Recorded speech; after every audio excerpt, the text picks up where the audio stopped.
Hey everyone, welcome back to Corporate Decoder. Today we are diving into the world of water, specifically the York Water Company. It might sound boring, but trust me, after you see how much their executives get paid, you might choke on your next sip. Before we start, if you appreciate getting straight insights from corporate documents, make sure you're subscribed. We also have a Discord community linked in the description below for even deeper discussions. This is an 8K filing, a report to companies file when something important happens. In this case, it's about the York Water Company's annual shareholder meeting. We're going to look at who got elected, what got approved, and most importantly, how everyone voted. Let's see what secrets this meeting held. First off, the most important thing, they had their annual meeting on May 5, 2025. The first item on the agenda was electing 4 directors to serve for 3 years. Here's how the votes broke down. Paul Bonney received 1,521 votes for him and 552,235 votes withheld. This means people voted yes to have him as a director, but some didn't want him. There were also 2,777,515 broker non-votes, which means brokers holding shares for clients didn't vote on this proposal. Maybe they forgot or didn't have instructions from their clients.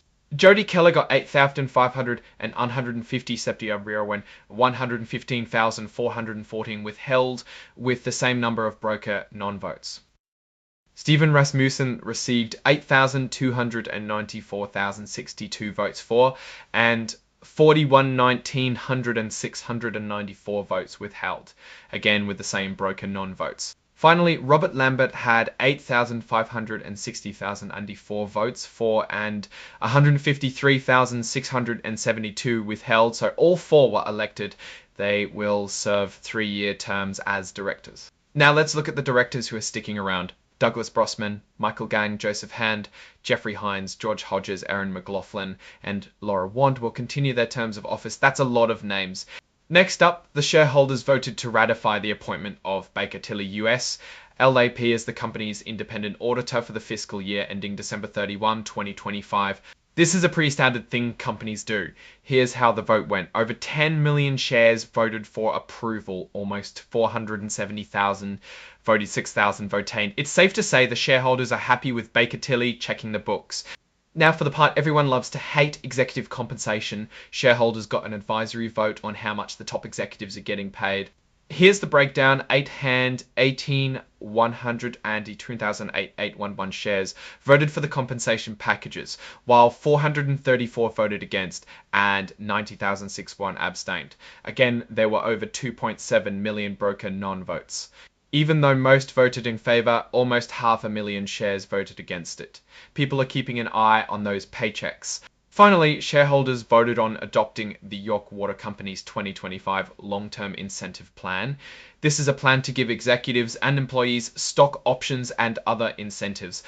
2,890,53 shares voted for the plan. 355,375 voted against and 61,428 abstained.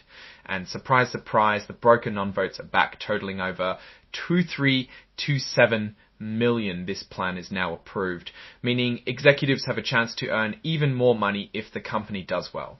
Now let's zoom out and look at what this all means. The York Water Company had its annual meeting and everything pretty much went as expected. Directors were elected, the auditor was approved, and the executive compensation and long-term incentive plans got the thumbs up. But here's the thing. Those votes against the executive compensation and the long-term incentive plan show that some shareholders aren't completely on board with the way things are being run. While this report doesn't have specific financial details, we can still make some observations. A water company like York Water is generally stable. People always need water, so it's not like they're going to go out of business anytime soon. The fact that the shareholders voted down on the executive compensation can signal a few things.